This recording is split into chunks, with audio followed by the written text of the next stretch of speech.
So, you're kind of a disaster. Well, takes one to know one.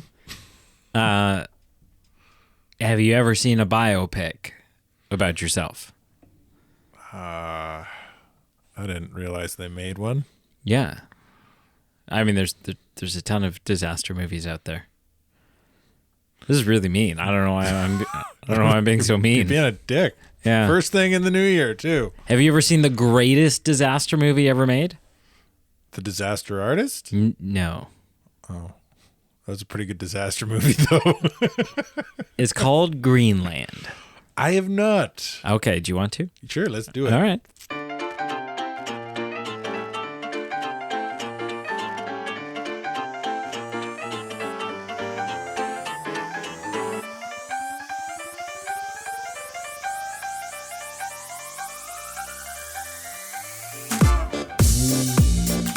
So are you feeling a little puffy-eyed? Feeling a little tugged at the old heartstrings? Feeling a little I feel like horny? a lot of cheap shots were taken. Well, what do you mean? A lot of cheap shots. What do you mean? The use of children in this was pretty explicit. Whoa. Feel like that statement can use further explanation. Hello and welcome to the Movie Men Podcast. Yes, we are the B team. And friggin' welcome to friggin' 2025. My calendar still says 2024, but Happy New Year! How was your New Year's? What'd you do? I don't know yet. We'll figure it out. Oh. Yeah, are we going to do something for New Year's? Yeah, I mean, we literally just sat down and watched and reviewed a movie, and it's still not at Christmas, so... Yeah, we're recording this in advance. But also, full disclosure, I have no New Year's plans, so let's figure something out. Yeah, sure. Let's play euchre all night, drink whiskey. Something. Yeah. That's not a bad option. You're not a euchre guy. Let's I don't mind euchre. Play video games all night, drink whiskey. Okay.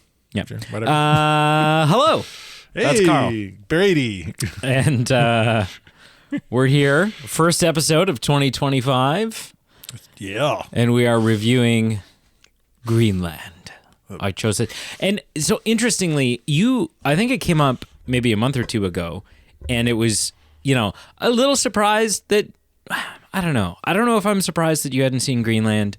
I definitely thought it's something you would like. So as soon as I found out that you hadn't seen it, I was like, okay, well, add it to the list. But didn't it come up? You haven't seen 2012. Is that the one where like the Statue of Liberty's frozen on the cover? No, that's Day After Tomorrow. I haven't seen that one. You haven't seen 2012? Yeah, it came out like they were capitalizing on. Remember when the world was supposed to end December 21st? No, this is the one with like the frozen. No. Yeah, it's got the frozen Statue of Liberty. That's no. This is the poster for 2012. Well, what was that other poster, I think? 2012 Ice Age. Must be the spinoff. Yeah. But look up Day After Tomorrow. That's actually the one you're thinking of. I'm pretty sure. Yes. Yeah. So you haven't seen 2012. John Cusack. No. All right. I will make a note of that. Yeah. Maybe I'll make you watch that. Maybe I'll make you watch that next. Yeah, maybe. Right? We'll go on a little bit of a disaster-a-thon. Yeah. A-thon. Yeah. A little tour. It's a big year. We got lots of stuff planned this year. There's obviously some big releases coming out. There's the new Superman movies coming this year. Mm-hmm. Thunderbolts is coming this year. There's lots of stuff we're going to review. I can officially announce right now that Pete will wear underpants for Thank the Lord. For Thank the Lord? That's the reasoning? Or is Thank the Lord a new holiday and he's going to wear underpants for that just day? Just praising the Lord that he's going to wear underpants. Yeah. I'm pretty sure I can announce. I don't know. It's Pete and I have sort of talked about it, so I think it's kind of official at this point. We're going to go balls to the walls in the next couple of weeks and get these Planet of the Apes things all wrapped up. Finish that off. And then Pete and I are tackling the cinematic world of Superman. Ooh. We're gonna go do the Christopher Reeves ones, and way then back. Brandon Ralph. Wasn't there movies before Christopher Reeves though? There was, yeah. Way back? I don't know that we're gonna go back and do. It was the same thing with Batman, right? When we did Batman, far we back do you started go? with Adam West, which was arguably even further back than we necessarily needed to go, but we did that anyways. But we didn't do any of the 1930s Batman serials. Right. Okay. But yeah, so Cool. That'd be fun. all of course leading up to The new Superman. the new Superman movie. The new Batman movie. Yeah, no, it's going to be a good year. Lots of stuff going on. And yeah, so we're stoked. Greenland. Should we jump into this? Country. It is. Yeah. A pretty icy country. Yeah, it's a weird naming nomenclature that Greenland is icy and Iceland is not. is pretty urban. Yeah. Initial impressions? Sure.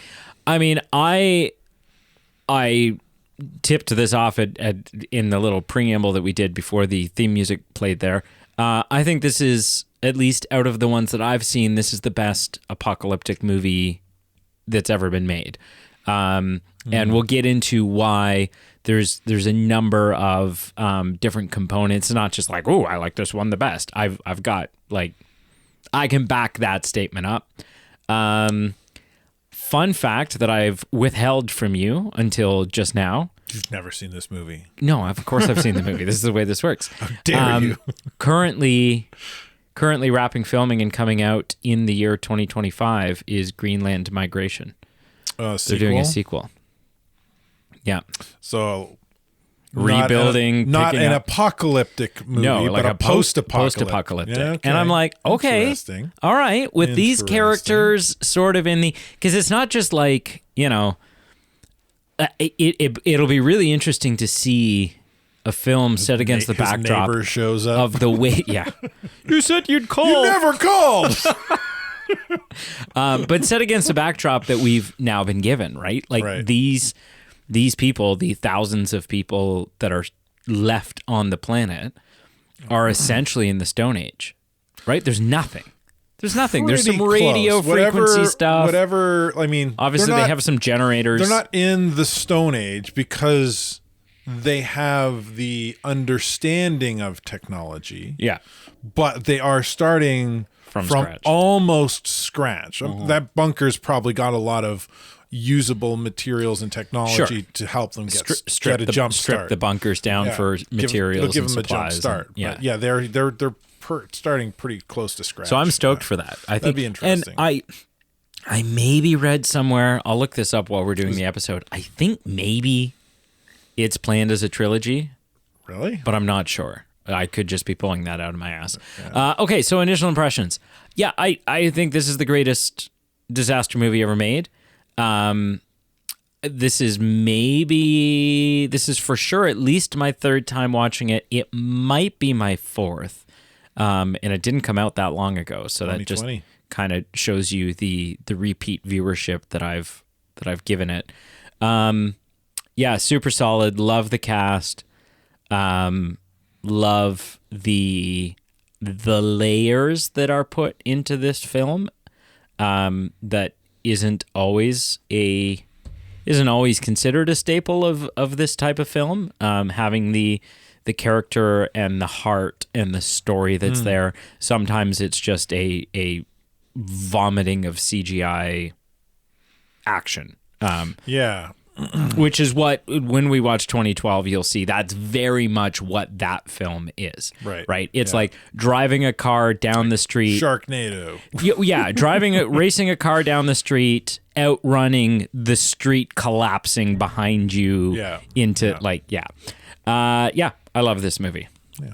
What about you? Well, I am not foreign to disaster films. I have seen a few, and I like them. I think they're enjoyable. I enjoy them for the same reason I think a good sort of that I enjoy as a good zombie film or show. And that it's got a similar. The disaster is more a catalyst for what is interesting, and that is the interaction of humans in Yes. in the worst possible scenario. Which some disaster movies miss that memo. Yes. Yeah. So so this was they utilized the story to great effect to elicit emotion, and the characters therein as well. And we kind of, you mentioned early, like, it doesn't pull its punches, and No. we'll get into what that means in a bit. But yeah, it's a good disaster movie, that's for sure. Yeah. Cool. So I mean, let's get into it. There's You have notes there. What are that? No, those are from the No, last these are time. from the last- See, those are from a one I couple did. hours ago. it's so, what I love about it is it does not put the disaster first. No, It keeps reminding you there's of something what's happening. happening. Yeah. And we keep seeing it happening throughout, so that the stakes are still there, so that the weight of the situation, the urgency of needing to move, and just how bad things are getting. It's a catalyst for action. Yeah. But the action, the actual catalyst to make them to the kind of what is happening is people and choices that people are making. Yeah. Well, like we take a very, the Clark comet that's coming is sort of the macro story that's happening. Yeah. But the micro story, the one that we're You're actually really following. actually following, it happens in a very small bubble. And we sort of live in that bubble and go on the journey with them. Centered around 3 characters. Yeah, and so I love that. There's, obviously there's CGI in this film, but it's used sparingly. Yep. It's never used in such. Now, I mean, I say that there's probably a lot of background extensions and CGI enhancements that are so well hidden that you just don't even realize they're there. Probably. But there are a few moments where you, outside of the sky CG stuff they do, which is almost always flawless. Yeah. It's kind of there's like one scene of a plane crashed on a hill in the distance. Yeah, and I you was didn't just like that. That looks really bad. Looks a little jank. But yeah, they use it so sparingly, which is smart for 2 reasons. One is because it kind of hyper focuses the film back to the relationships that are going on. And 2, I mean, the more times every time you use CGI, every additional time you add a visual effects shot, you add an opportunity to do it poorly. Yeah, you end up, you kind of, usually the term uncanny valley is used with facial CGI, but kind of to kind of use that term more broadly, you kind of push yourself further into the uncanny valley, into where the people valley. Realize that CG is being used. Yeah, all of a sudden you're like, am I watching Shrek? What is happening? This is if Polar Express was a disaster film.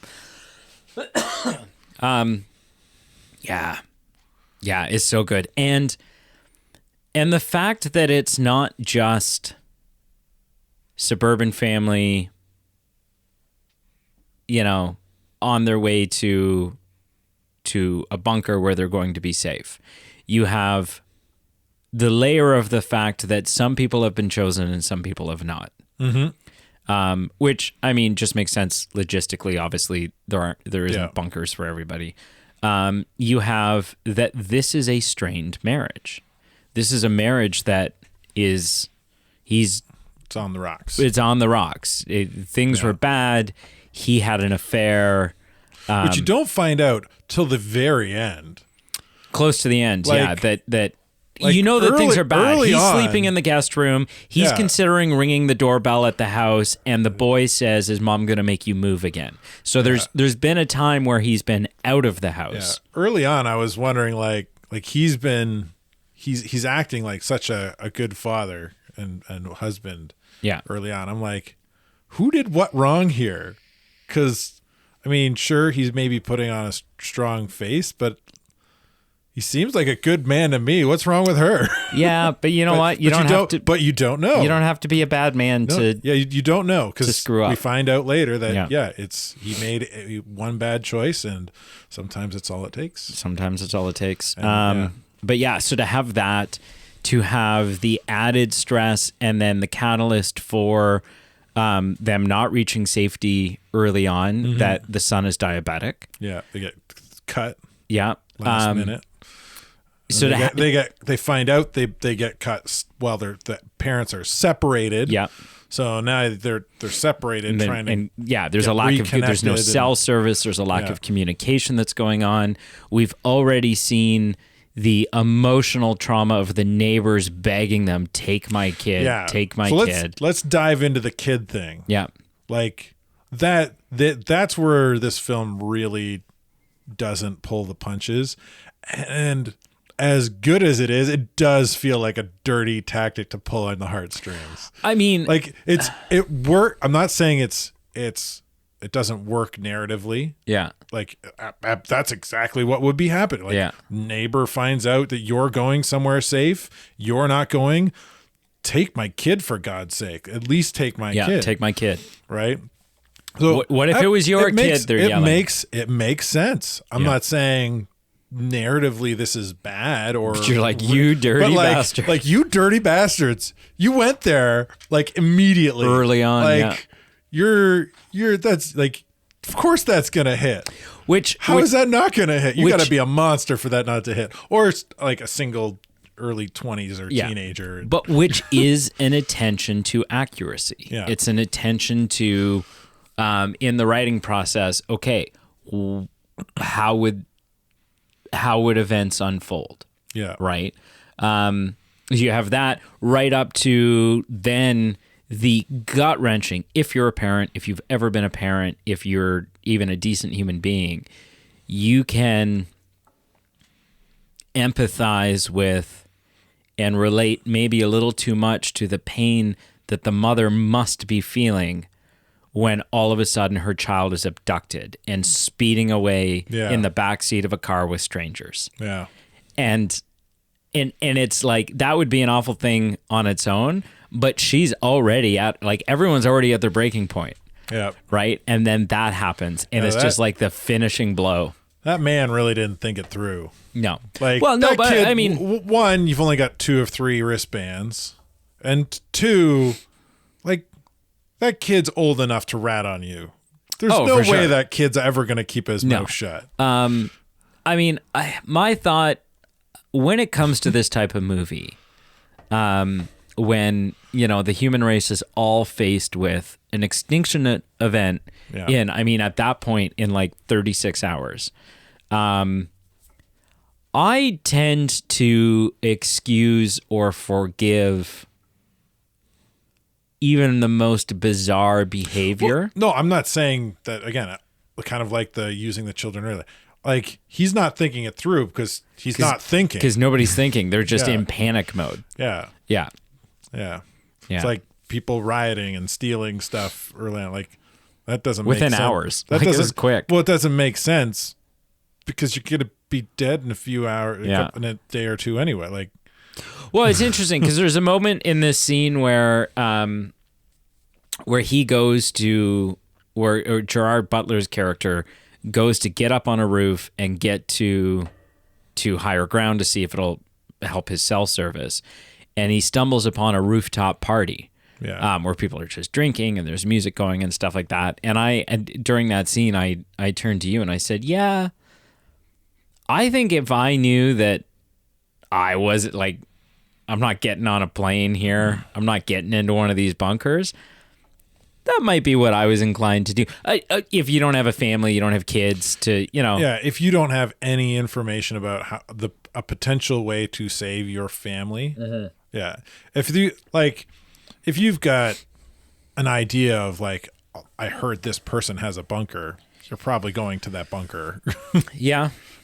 Yeah, if you're strong-willed and stuff like that, then yeah. But I mean, at the same time, there's all kinds of people, right? Like some people, even with that information, would just roll over, right, and sink into an immediate state of doom, or go ape crap and start rioting shooting up pharmacies while people are trying to get some medicine. Man, and so let's. I mean, if you haven't seen Greenland, obviously it's a disaster movie. It's a movie where Spoilers. there's a giant comet that is originally believed to just be passing by the Earth. Right.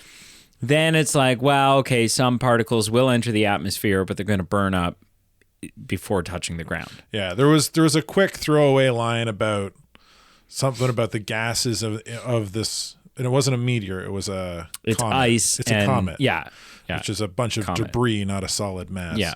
Anyway, the gases or something about it made it act erratically, and it's not taking its normal course. It's not taking its normal course. So the trajected course. Then all of a sudden, okay, a chunk is going to touch down, but it's going to hit the ocean. It's not going to be a big deal. Which as soon as they realistically, as soon as they realized it wasn't that throwaway line was given, that's probably when people in the know knew what was happening, and they started sending out, getting those basic camps ready to go, and yes, getting everything moving and sending out propaganda to keep the populace complicit until the last possible moment. Yeah.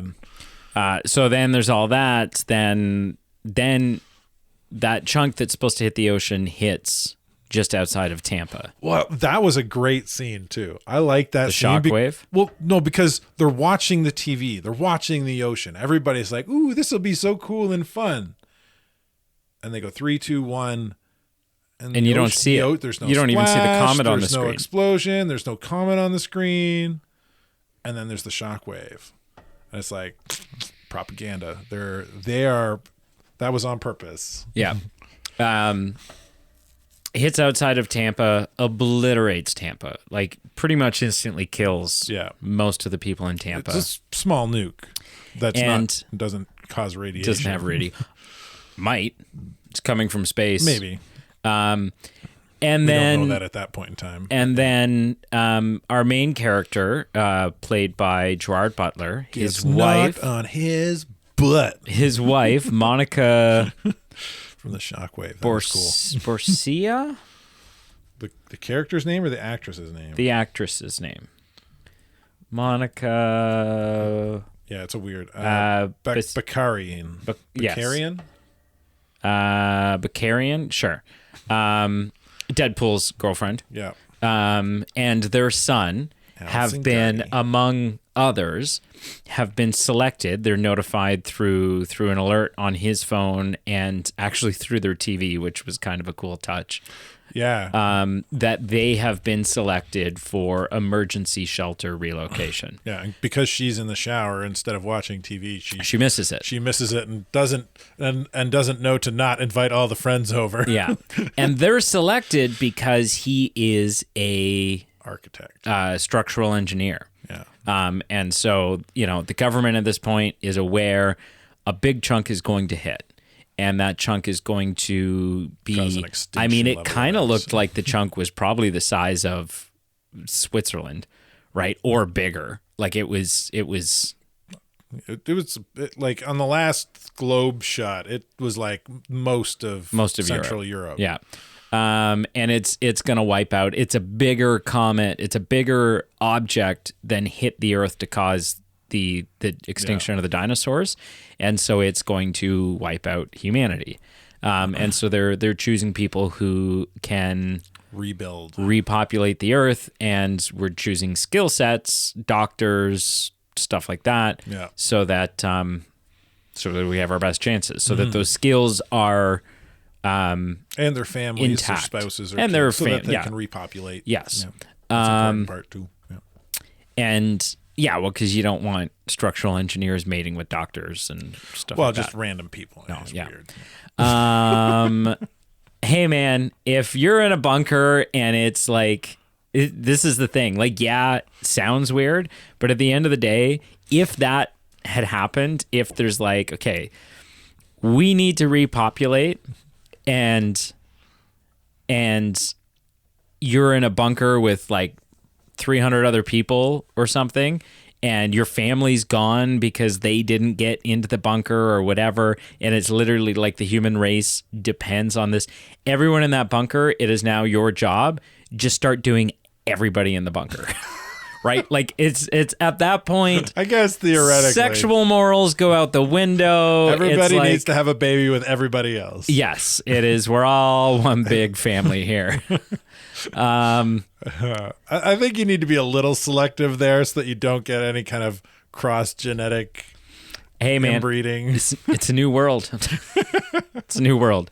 But yeah, so they get rejected because the government has somehow missed that their son is diabetic. Yeah. And they're not allowing Didn't any get illnesses flagged. Because diabetes can be genetic. It's a lifetime thing. Well, it's a lifetime thing, which means you're a casualty potentially, or you're a liability. You're a drain on resources. You're a drain on resources. We're not stocking insulin because there's no reason to stock insulin because we're not allowing diabetic people. So you're not going to make it anyways. Well, you'll have insulin for other purposes. It's used for other things too. Like what? I assume. I don't know. I'm sure the medical people know. I'm sure. If you're a doctor, reach out to us. Sure, it's used for something else. Send us a message on Instagram. But yeah, so they get rejected, and then the rest of the film is sort of a series of them trying to find each other again because they do get separated at the airport. Half the film. Yeah.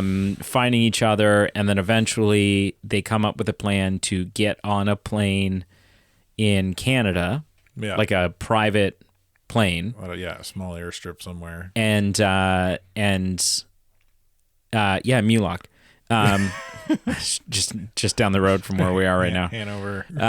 And then they fly into Greenland. And realistically, there's not a lot of run time left by the time they get to Greenland. And so they don't show sort of a struggle of like, hey, you guys aren't chosen people. But also, I don't know that there really would be. At that point, hey, we're 10 minutes out from this thing hitting. We've got room in the bunker. Well, you're here. Get your ass in the bunker. And that part never bothered me that they wouldn't take anybody that showed up. Because one, it's pretty remote and it's on Greenland, which is already kind of sparsely populated and remote. Yeah. And then two, on top of that, early on, we see 3 planes of people go up that were supposed to go. It explodes. They explode. So, yeah. And that's just one location. So there's probably a couple other incidents that happened to make it so that there's definitely some room in that bunker for some time. Yeah. Well, and then ultimately at the end of the day, you want we don't benefit from not having more people in here. Especially you could even throw the argument in there that if you made it to Greenland from any other country, you are resourceful. You're a survivor. Hell. You're a survivor. We want you. Yeah. Right? Yeah, 100%. If you got here from China, you deserve to be in this bunker. The other thing that happens along the way, which just talking about tugging on heartstrings, is we come across Allison's father. Yeah. Who kind of has a, you know what? I'm not getting on the plane with you guys. I'm good. I'm 78. This is where I want to be. Right? I'm pushing 80. My wife, your mother died here at this farm, and that's what's going to happen to me. Yeah. I want to be where I know where my memories of her are. Yeah. Where the smell of horse manure and hay make me think of her. Yeah. I'm going to go out smelling horse manure and hay. Which is a weird line, but it's really touching and sweet. They do it in a really wonderful way. Yeah. What are your thoughts? What did you really like? What kind of just fell belly up for you? Not much, I would say, fell belly up for me. Like I said, I think this film does a really good job highlighting the kind of the human condition in crisis. Yeah. Right? Even our main character, Gerard Butler's character, he's in the back of the truck, and he has a very specific objective. He's laser focused on finding his family. This is what I'm doing. I don't care about anything else. I don't even care if I get safe. I just want to be with my family. I want, right? But then, other people around him, they want to be safe too, and they find out he's got a bracelet, and so a fight ensues. Yeah.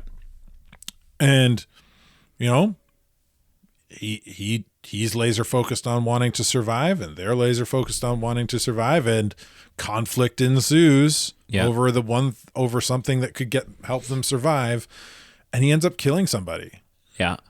And pretty brutally, like the claw of a hammer sticking out of the back of the head. Yeah. Unintentionally. Unintentionally, but also he's swinging that hammer around with the intent to defend do damage. himself. Yeah. Like he's not pulling his punches. No. So like that whole incident was really good, but where that incident really kind of takes a turn is a little bit later when he sees himself and the TV shut off, and he goes to this thing, and he's like really scrubbing his hands. Because he's covered in blood, and it's not his. It hit him that he's taken a life. Yeah. And it doesn't end there. Later on, that conflict crops up again, where he risks his life to save another. Yeah. And I would be very confident in saying that scene is intentional in sort of him trying to make amends to himself and balance his scales internally. Like, I'm not letting somebody else die again, you know what I mean? Like, so probably gets like third-degree burns on his hands. Oh yeah, he got as a messed result up. of trying to pull someone out of a burning car. So that conflict taking place in kind of over the course of 3 scenes, first with other people and then the other 2 kind of more internally. Well, the movie does a great job of kind of that human conflict and internal conflict, and yeah. So it's a good film. Yeah. Glad you liked it. Choked up a few times with the kids stuff was cheap shot but done well. It was good. Yeah. They like, I was choking up a little bit every time the kids gotten kind of involved in the crises, and were like getting kidnapped and take my daughter and all that stuff. I think what's really interesting or thought-provoking about this film for me is that because they don't ham up the movie, because it's not... They keep it grounded. Yeah, because it's so grounded, and they use even the device of destruction, which is just it's a comet, right? A comet that's come from another solar system. We don't really know anything about it. And it's headed towards Earth, and it's... Early on, when I found it, like, the kid was describing how it's not a comet, it's this thing, and they weren't really sure what it's made of. And I don't know. I was like, is this like an alien apocalyptic movie? No. Are these aliens invading We're Earth? far less grounded. But yeah, because it's not that, because it's not like, oh, the government screwed up and now this is going to happen. Because it's not, oh, the Earth's core has stopped turning, and so now we need to send a team. We have to drill to the core. Down to the core nukes. and like, yeah, right? Because it's none of that. You kind of spend moments of this film going, this could happen. Yeah. Right? Like, well, and it kind of, and because it's grounded and realistic in that, it's happened before. yeah. There is The dinosaurs. There is as you're watching the film and these chaotic moments unfold, you kind of pose the question yourself at least once. If you don't ask yourself it at least once internally, then what are you watching? What's the matter with but you? like the question you pose is like, what the hell would I do? Yeah. Oh, yeah, 100%. Which we kind of touched on a little bit, but like, yeah, what would I do in the event of this? Because it's not like zombies, right? Like you and I, everybody's talked about it, but you and I have talked. Any in man the past, worth their salt's got a zombie plan. I have a zombie plan, right? My zombie plan involves you and your dad, because your dad's got guns. Yeah. Yeah. There was a girl that used to live in town, and that used to be my zombie plan. Someone we both know, close to your family, or used to be. My zombie plan used to involve a girl named Shelby Dow. Okay. Because Shelby Dow's dad had guns on guns on guns on guns. Not only did he have guns on guns, he had the parts and bits and he made his own shells in the basement. He made his own shells and did canning in the basement. Like it was doomsday. Yeah. Now, Still does. Unfortunately, Still does it was in town, so that's not as. He lives out in the country now. Does he? Yeah. Oh, see? I mean, he doesn't know me from Adam, so I would get shot pretty quick if I showed up. But I assume your zombie plan is go out to your parents' place. That would be probably phase one. Yeah. I'd be right there with you. Yeah. You'd be pulling in and going, what the hell's Brady's car here? Yeah. Phase two might be like trying to get my other dad's friends all in the same place with all their guns too. Yeah. I've got, what have I got? I got that Lord of the Rings sword. You got that, it's a full piece of metal. It's probably cheap metal, but it's full. It would do damage. It's full tang. It's not sharp. If you sharpened it could. Yeah, and it wouldn't even need to be sharpened pretty. In a zombie apocalypse, you take that thing to the grinder and just put a bit of an edge on it. I don't know how long the edge would last, but I mean, as long as as flesh. you're cracking skulls with it. Yeah, against flesh. Like even a blunt object like that could crack a skull. Oh, you could run someone through with it easily. Yeah. Anyway. But yeah, no. So it's not like a zombie plan. Meteor plan's a lot different than a zombie plan. Yeah, it's not like where you hunker down unless you're a full out prepper and you've got your own private bunker with a year's worth of supplies. Even then, like it seemed like the type of thing. It seemed like the type of thing where those guys that bury the shipping container in their backyards still probably weren't going to survive it. Right? Maybe. Like this depends on how far, like if they were in the States because the meteor landed in Europe, they would probably be okay.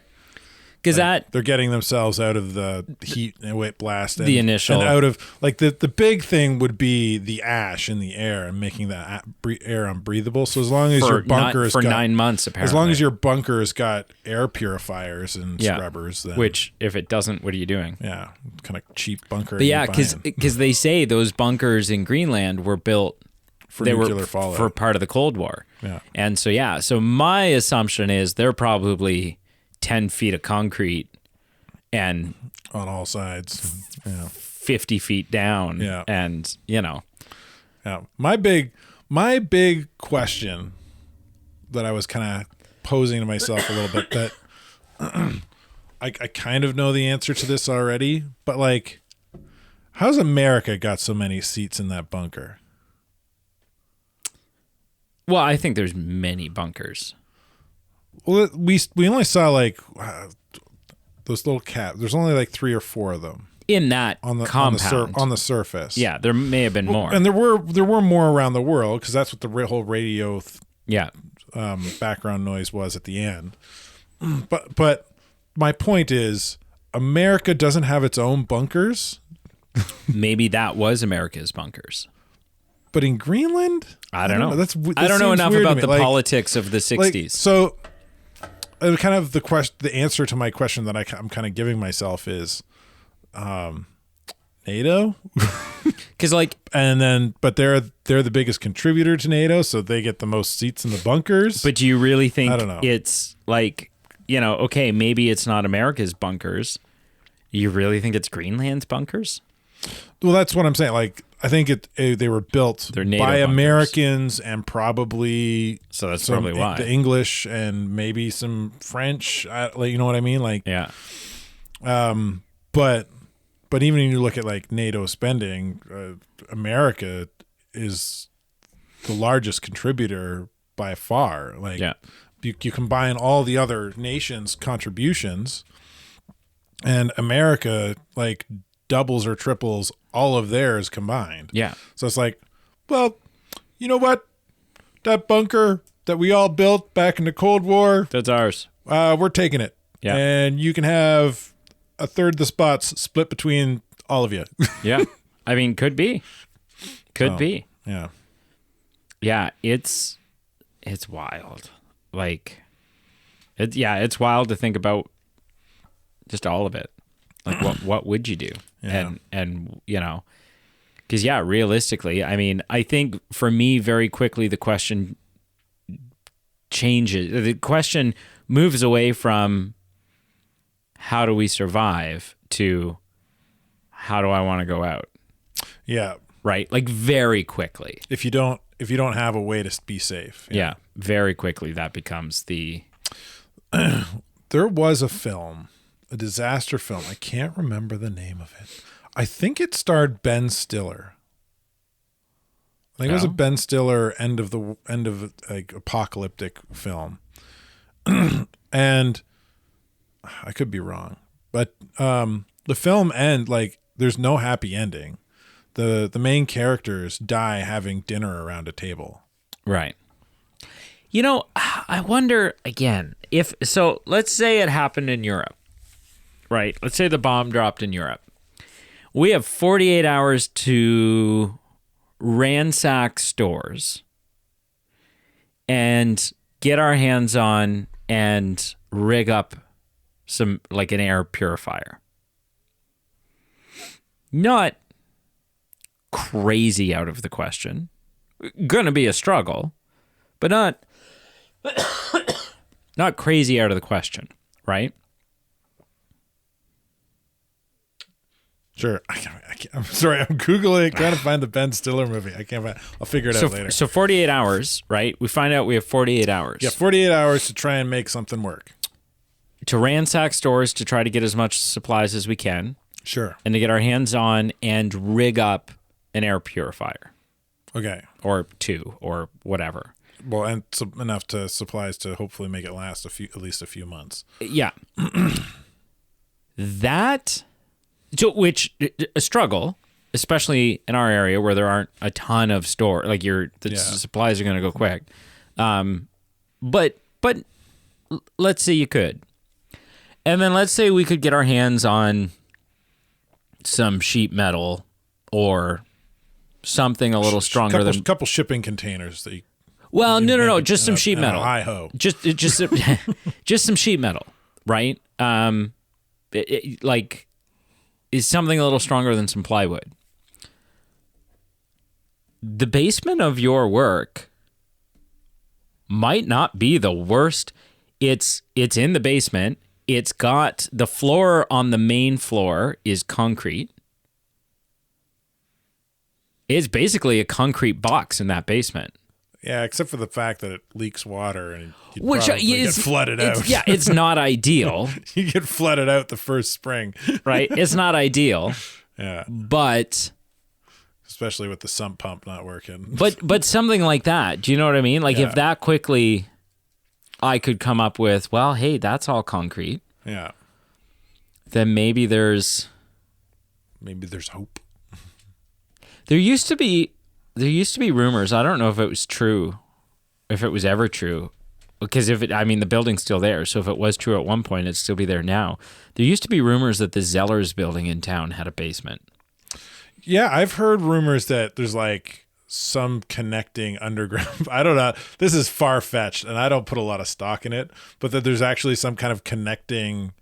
It goes from like there to the grocery store. Or something? There to Canadian Tire was what I heard. Oh, across the street. I think is bogus. Oh, that's. I don't bogus. know where I heard that, but yeah, a basement in the old Zellers.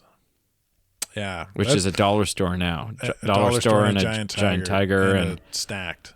a pancake place and a weed shop. And so Hey, there you now go. we're talking pancakes and weed. Yeah. We'll survive. Man, it's hard to believe that there would be a basement in a department store, even if it was built back in like the 60s. Yeah. Yeah. See, I never put a ton of stock into it. That doesn't make a lick of sense to me. But wild that it was a rampant enough rumor that like you've heard it too. I've heard it too. And we've never discussed it before and I've now. heard the rumor expounded upon further, which means Canadian Tire also has some sort of basement. Right? Yeah. We should do some urban exploring.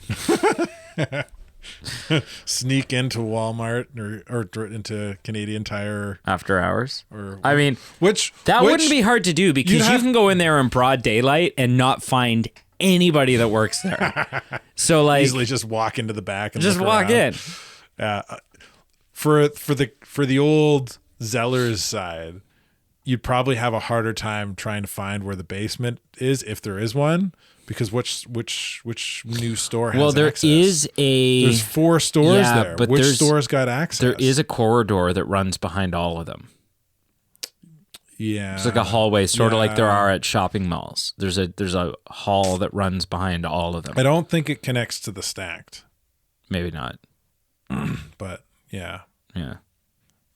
Anyway, so maybe We'll figure it out. You'd have to slip in through the shipping door somehow. Yeah. Well, whatever. Yeah. Just thermite. Thermite. Now we have to find thermite. No, you can make thermite. You can make thermite. We have to get the supplies for it anyway. Well, yeah, but I mean, we're going to want supplies anyways. We start stocking up now in case. You imagine we watch this film and it turns us both into like Preppers. crazy doomsday preppers. I'll start digging a hole in my crawl space for a bunker. I know someone, and I won't disclose their identity just for their own privacy, but I recently discovered that in their basement they have like 4 of those. You know, I think you can get them at Costco, but it's like the bucket, right? It's like a prepper bucket that's got they've got like MREs. each one's MREs and life straws and whatever else in them, and each one's probably got like a year's worth of supplies or something, or 6 months worth of supplies. They have 4 of them. And like, not because hey, we like thought it could be fun or we take them camping, or no, it's just in case. in case. Yeah, you never know. I mean, if it only cost him a couple $100 a bucket, and they last his lifetime. Yeah. I mean, doesn't hurt to be prepared. Boy Scout motto. Yeah, but think of your blood pressure, all the salt in those MREs. Well, you're not eating them unless all hell goes in a handbasket. Huh? Yeah, but what do you want And then to be at that barely point- clinging at to that life with point- high blood pressure? Well, I mean, at that point, you're probably exercising enough one way or another, unless you're stuck in a bunker. I'm telling you right now, there's 2 things that I can tell you with 100% certainty. My doomsday plan involves you. No matter what. No matter what. And pretty early on, my doomsday plan involves cannibalism. So, not necessarily, no, I'm not saying I'm going to eat you, but I'm going to say if there's like whoever's in our group, whoever's weaker in our group, then I don't know if I'm food down with runs the whole out- cannibalism thing. I mean, when push comes to shove, okay, here's the thing. maybe, but you gotta, like, cannibalism is not healthy. No. Well, I mean, neither is starvation. But here's the thing. You don't need to worry about cannibalism or get on board with cannibalism. This is what'll happen. Leave all the cooking up to me.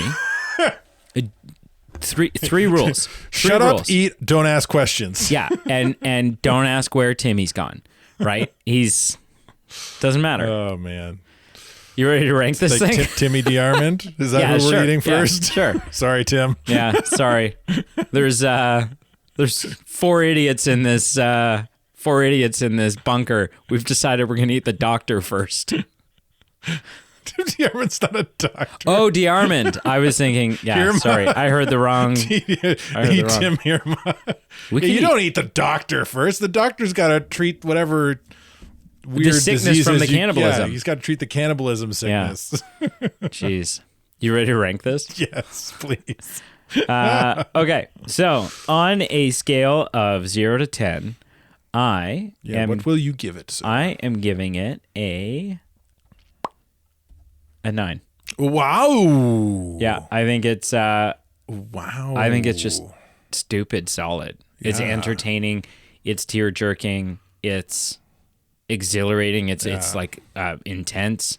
So I give it a 9. I really, really like this. I'm not even necessarily a big disaster movie person. Yeah. I watched it, I think, because I like Gerard Butler, and so I was like, check out Gerard Butler in this.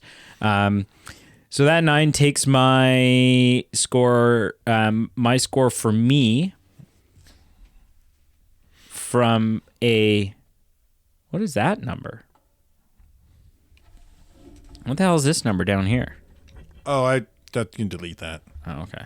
I wrote that in so I'd know the before after the change. Oh, okay. It takes my score from a 7.4 up to a 7.5, and my overall score from a 7.2 to a 7.3. Yeah, whatever. What say you, sir? I say, man, a 9. Wow. It was really good. I don't know if I give it a 9.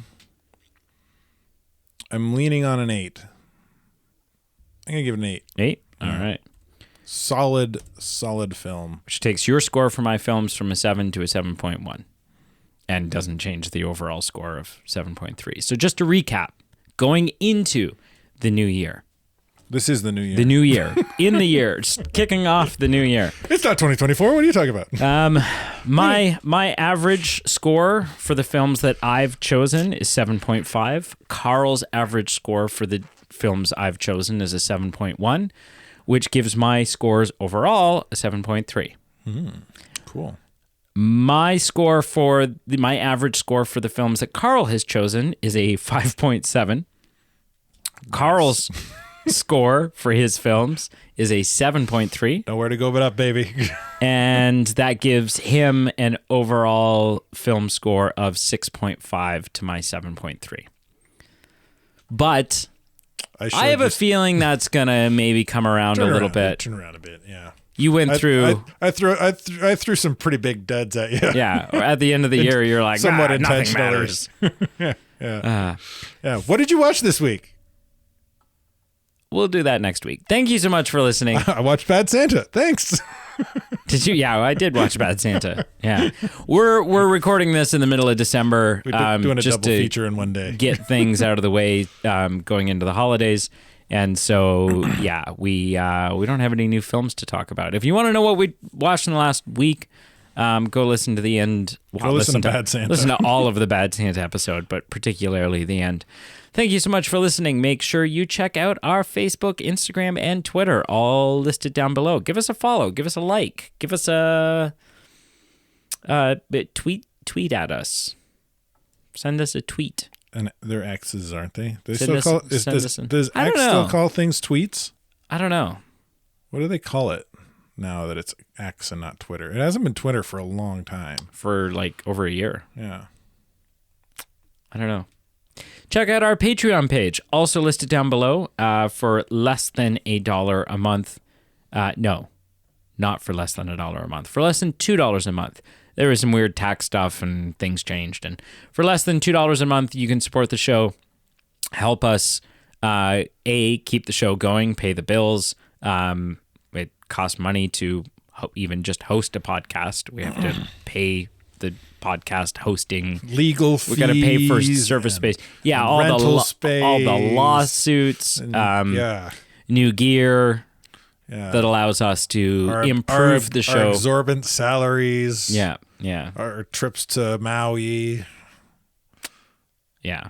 These are things we dream of. The things we wish we had. Yeah. Someday, man. Patreon someday.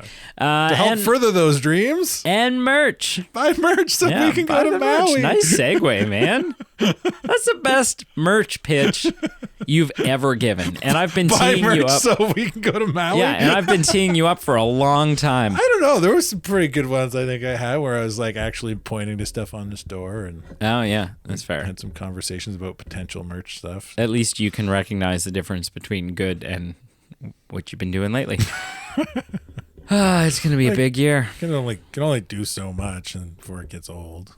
It's not a lot more. So then you do new stuff. Creativity's hard.